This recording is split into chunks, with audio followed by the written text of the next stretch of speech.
When an elderly man's desperate plea for access to his own money was met with cold corporate policies, no one expected a seven-known NBA legend to become his unlikely champion. No one could have anticipated what happened next. The glass doors of the First Capital Bank trembled as they were thrust open. Walter Thompson's weathered hands gripped his wooden cane tighter as two security guards practically dragged him toward the exit, his worn leather shoes scuffling against the floor. "Sir, I told you 3 times now. No exceptions." The sharp voice of the bank teller cut through the hushed whispers of other customers. "Without updated digital identification, we cannot access your account, regardless of how long you've been banking here." Walter's voice quavered, his dignity crumbling with each word. "Please, I've been coming to the same branch every month for 30 years. Miss Sarah used to help me. She knew my face." His arthritic fingers fumbled with a stack of old documents, utility bills, his veteran's card, and a dog-eared Social Security letter. The papers slipped from his trembling hands, scattering across the floor like autumn leaves. A few customers stepped forward to help, but the security guards waved them away. "Sir, you're creating a disturbance," the taller guard announced, his voice echoing off the high ceiling. "My wife's medication." Walter's voice cracked, his eyes welling up with tears he refused to let fall. "The pharmacy closes at 5. I just need to access my pension. It's right there in my account." Through the bank's floor-to-ceiling windows, pedestrians began to slow their pace, phones appearing in hands as the scene unfolded inside. The other customers shifted uncomfortably, some averting their eyes, while others watched in growing indignation. A young mother covered her child's eyes, while an elderly woman clutched her pearls, muttering, "This isn't right. This just isn't right." "That's enough," the second security guard declared, taking Walter's elbow. "If you won't leave voluntarily, we'll have to escort you out." The fluorescent lights caught the tears now freely falling down Walter's weathered cheeks as he was steered toward the exit, his cane clattering against the marble floor with each unsteady step. As Walter Thompson stood outside the bank, the scattered papers at his feet told only a fraction of his story. Each document, his veteran's ID, Social Security letter, and 30 years of banking statements, represented chapters of a life dedicated to service. But today, none of these pieces of paper could help him access his own money. The reason for his desperate visit was painfully simple. His wife Margaret's oncologist had just changed her medication regimen that morning. The new prescription, costing $486, needed to be filled before the weekend at their usual pharmacy, Anderson's, with a deadline that now loomed just 2 hours away. "Mr. Thompson." A crisp voice cut through the murmuring crowd. Rebecca Stevens, the newly appointed bank manager, emerged from her office. At 34, she'd been fast-tracked through National Financial Group's corporate program, earning this position just 3 months ago during the merger. Her reputation for efficiently implementing new security protocols had made her a rising star in the company. Miss Stevens. Walter straightened his posture, years of coaching basketball having taught him the importance of dignity under pressure. "I've been trying to explain to your staff. I've banked here since 1989. Every teller used to know me by name." Rebecca gestured toward her office, a glass-walled space that screamed modern efficiency. As Walter followed her, leaning heavily on his cane, the security guards maintained a watchful distance. "Mr. Thompson," Rebecca began, settling behind her desk, "I understand you're trying to withdraw funds from your pension account, but you haven't completed the mandatory digital verification upgrade." Her fingers flew across her keyboard, pulling up his account information. "According to our records, We've sent you 4 notices about these changes. Walter nodded slowly. Yes, those blue letters. Margaret tried to help me with the computer part, but his voice wavered slightly. She's been too sick lately. The chemotherapy takes so much out of her. Rebecca's eyes flickered to her computer screen, where urgent security protocols flashed in red. The bank's new system, implemented during the merger, required all accounts to undergo enhanced digital verification, two-factor authentication, biometric scanning, and mandatory smartphone app registration. The policy was absolute, no exceptions. The merger with National Financial brought necessary security upgrades. Rebecca explained, her tone professionally sympathetic. Without proper digital verification, we can't authenticate your identity according to the new federal guidelines. These measures protect against fraud, particularly targeting seniors. Walter's weathered hands gripped his cane tighter. I have my driver's license, my veteran ID, even my original account opening documents from '89. Surely that proves who I am. Rebecca shook her head. I apologize, but physical ID isn't sufficient anymore. The new system requires digital verification through our secure app. It's a liability issue. Corporate policy is very clear about this.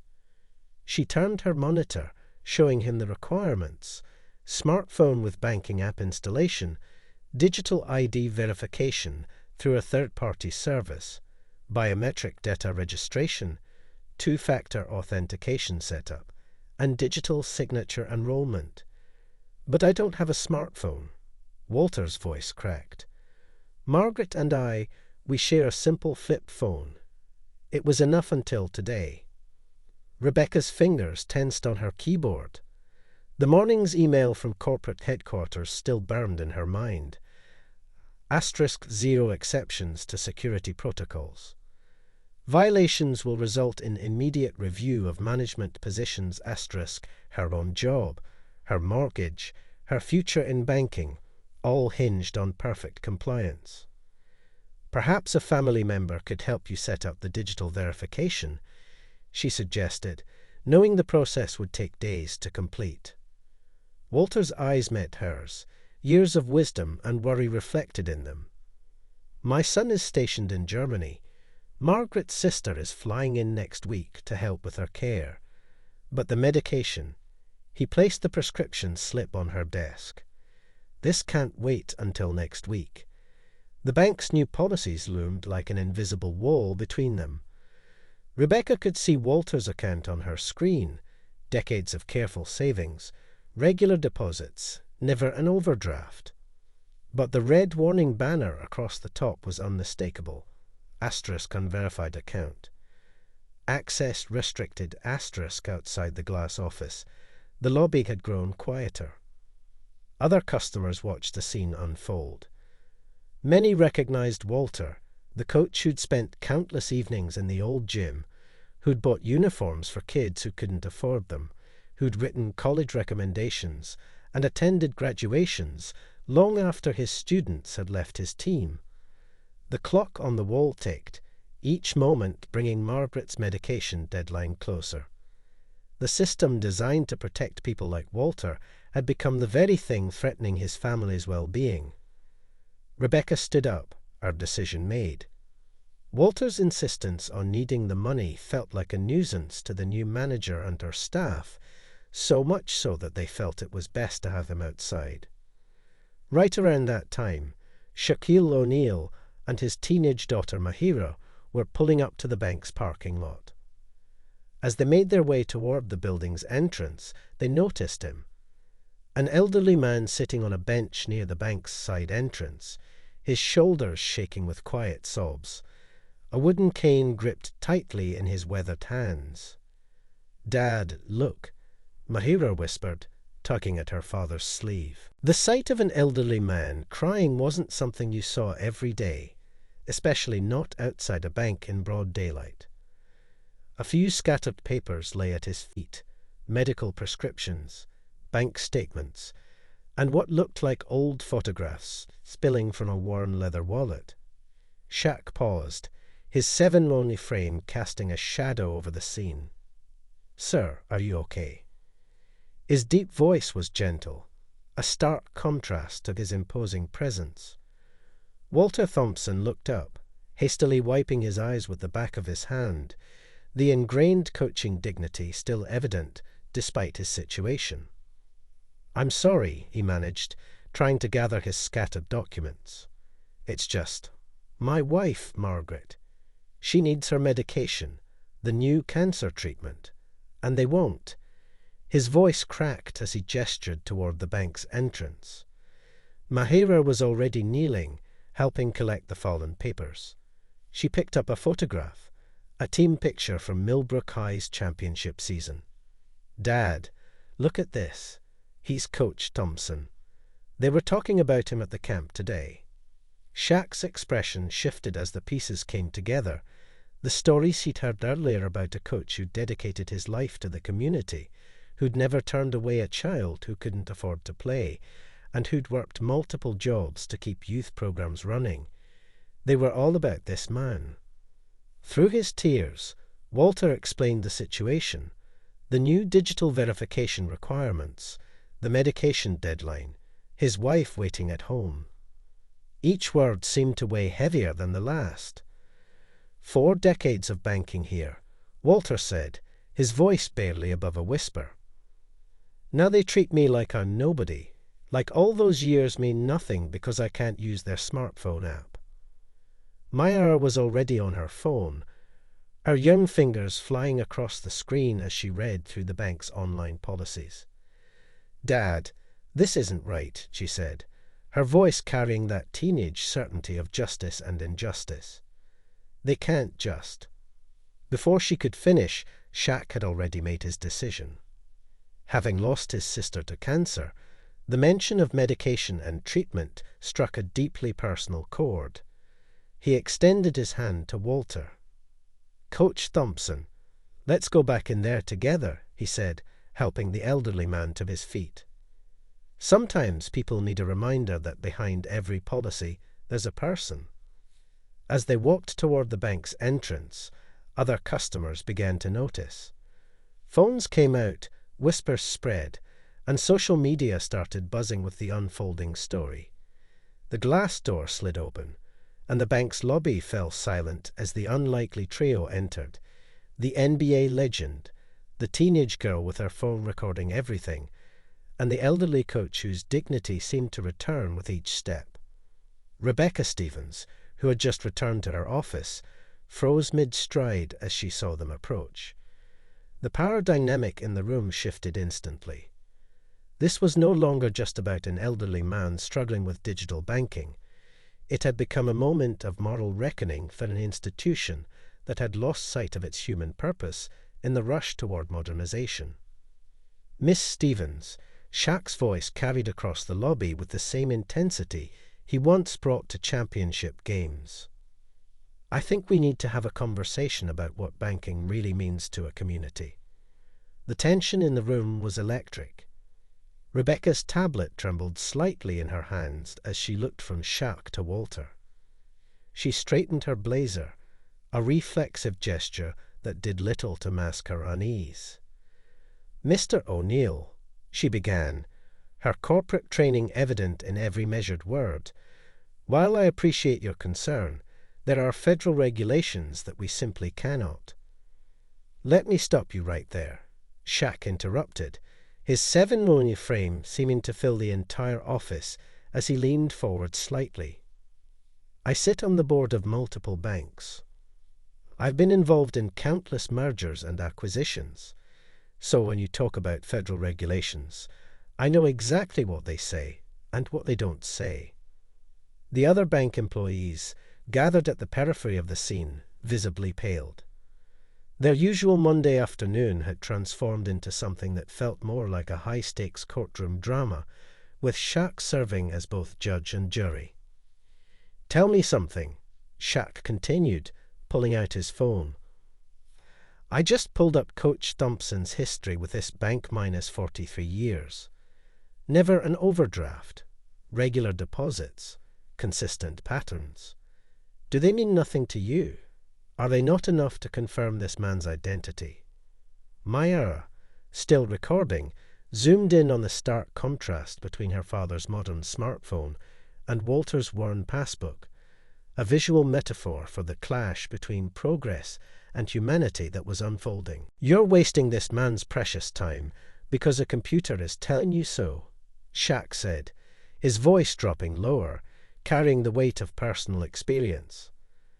"I know what it means to watch time slip away while bureaucracy moves at its own pace.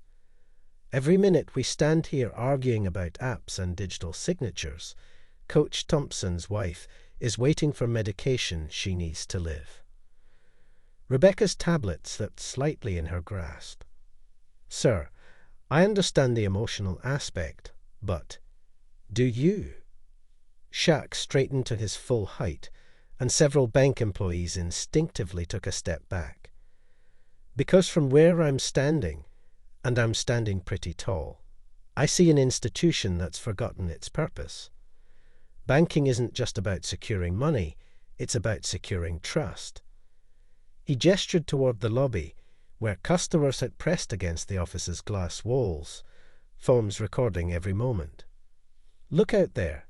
Every person watching this knows Coach Thompson. They trust him with their kids, their futures.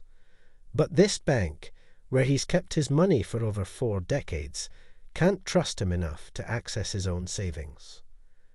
The air conditioning hummed in the sudden silence. Rebecca's face had lost all color as she realized the implications. This wasn't just about one customer anymore. It was about the bank's reputation in an age where a single viral video could undo years of corporate branding. "Here's what's going to happen," Shaq said, his tone shifting from confrontational to resolutely determined. "We're going to help Coach Thompson access his money today, right now.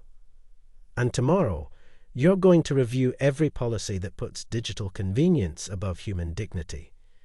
Because if you don't," he paused, letting the moment hang heavy in the air, "I'll personally help Coach Thompson transfer every penny to a bank that remembers what community means." The threat wasn't just in his words. It was in the hundreds of phones recording outside, the news vans pulling up to the curb, and the viral story of a beloved coach being denied access to life-saving medication because he couldn't navigate a smartphone app.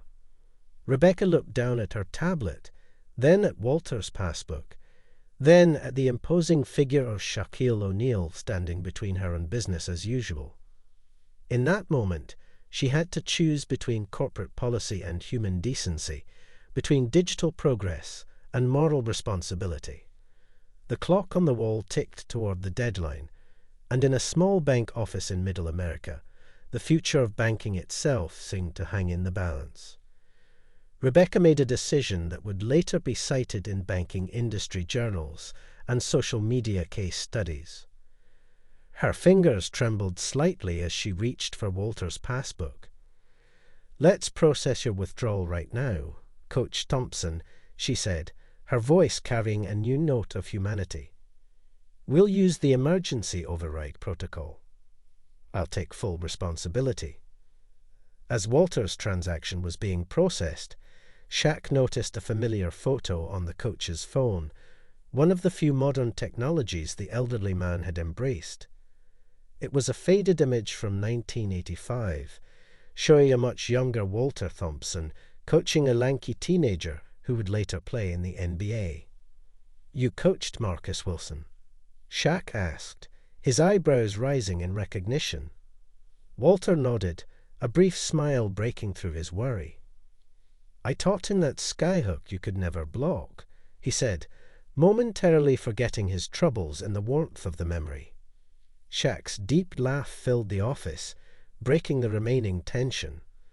"Man gave me fits in '96. With his funds in hand, the old man turned to Shaq, his eyes glistening. "I don't know how to thank you," he said, his voice thick with emotion. "Margaret, she's all I have left, and this medication." He clutched the bank envelope tightly. Shaq shook Rebecca's hand firmly. "Thank you for doing the right thing," he said, his tone both gracious and meaningful.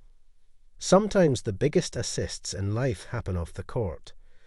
Rebecca nodded, a genuine smile replacing her earlier professional mask.